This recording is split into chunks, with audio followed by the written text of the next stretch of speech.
தாய்மையின் முழு வடிவம், தியாகத்தின் திருவுருவம். பெண் என்பவள் தன் குடும்பத்திற்காக தன்னையே மெழுகாக கரைத்துக் கொள்ளும் தன்மை வாய்ந்தவள். வருங்கால சந்ததிகளை வளமாக உருவாக்கும் பொறுப்பு மிகுந்தவள். இத்தகைய பெண்ணினத்தின் உன்னதம் கருதிதான் நதியை, நாட்டை பெண்ணாய் போற்றும் மரபு இம்மண்ணில் தொன்று தொட்டு சிறந்து வருகின்றது. ஆனால் இத்தகைய பெண்ணினத்தை இன்றைய உலகம் எப்படி பார்க்கின்றது? நவீன உலகில் பெண்ணினம் எப்படி வாழ்கின்றது? பெண்ணினத்தின் வரலாறு என்ன?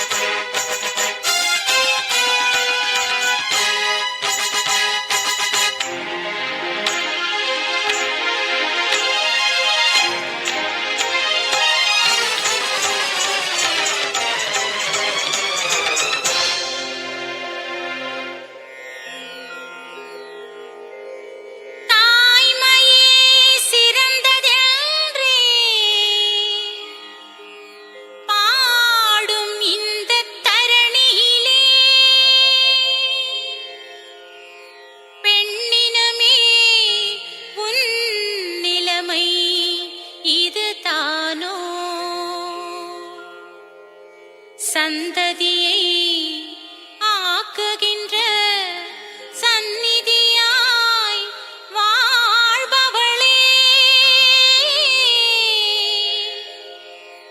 சந்தையாய் உனை ஆக்கியது சதிதானோ? பூவுக்கே முள்வேலி சரிதானா? பூவயரை அடிமையாக்கியது முறைதானா?